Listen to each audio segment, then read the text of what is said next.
Et Fisher, du coup, déjà, il fustige cette tendance des mouvements de gauche à vouloir ratisser tellement large qu'ils finissent par diluer complètement leurs mouvements pour trouver le truc le plus consensuel, jusqu'à tomber à des indignations avec lesquelles personne ne peut être en désaccord.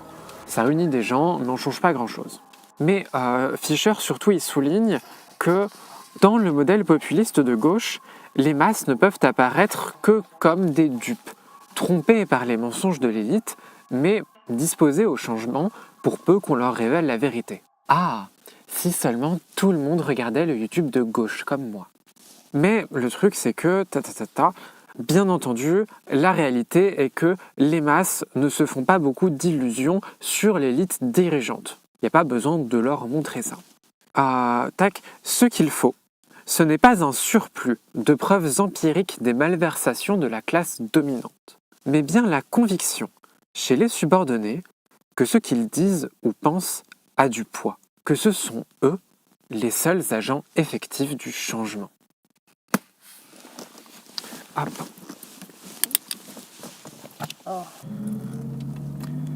Et je suis d'accord que ça doit être ça notre question, genre comment est-ce qu'on pousse les gens, comment juste qu'on leur montre qu'ils peuvent agir là aujourd'hui, comment est-ce qu'on leur fait sentir ça?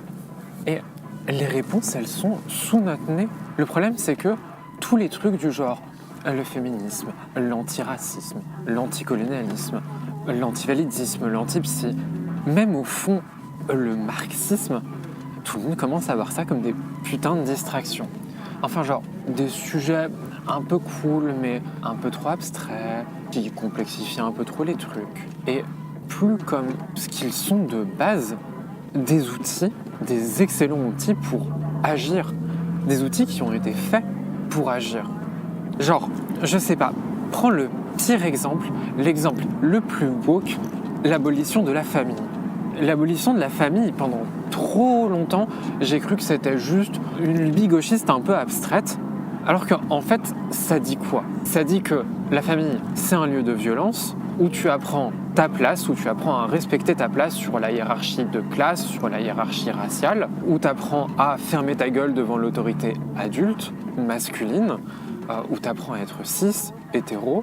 Tu apprends aussi que toutes les solidarités, elles sont limitées à la famille, et que tu n'auras rien en dehors de la famille, et en dehors plus largement de la nation.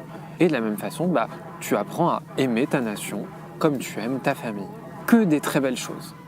Et genre, faire de l'abolition de la famille maintenant, construire là maintenant des solidarités en dehors de la famille, ça permet à des gens de se construire là maintenant en n'ayant pas à se plier à ces règles-là. Et ils sont ancrés dans cette autre chose, ils sont prêts à se battre pour le faire exister. Et c'est pareil, tout ce qui est féminisme, tout ce qui est anticolonialisme, c'est que des outils pour agir, pour construire nos mouvements.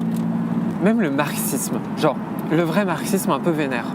Le nombre de camarades du jeu vidéo qui sont juste restés impuissants pendant des années parce qu'ils étaient paralysés par les discours de petits patrons qui te disaient que oui, vraiment, on lutte ensemble, on est là pour les mêmes idéaux, alors vas-y, fais bien ton taf. Les mêmes petits patrons qui sont reçus chez Blast. Et c'est au moment où ils ont découvert que, oui, les intérêts de ces patrons, ils étaient en vrai directement opposés aux leurs, qu'ils ont pu commencer à se réunir, à s'organiser entre eux, et où justement, ils ont pu commencer à faire bouger des lignes. Pareil, le syndicat, c'est un endroit où tu reconstruis une petite partie, une toute petite partie, une infime partie du pouvoir des travailleurs que tu aimerais regagner au final. Tous ces sujets un peu abstraits, un peu complexes, un petit peu adverses et pas toujours friendly avec tous les gentils viewers. C'est des outils qui permettent aux gens de voir que là maintenant, ils peuvent agir. Ils peuvent commencer à construire des relations nouvelles. On peut construire des lieux dont on peut rêver d'autre chose que du capitalisme et des lieux dont on peut lutter pour cette autre chose-là.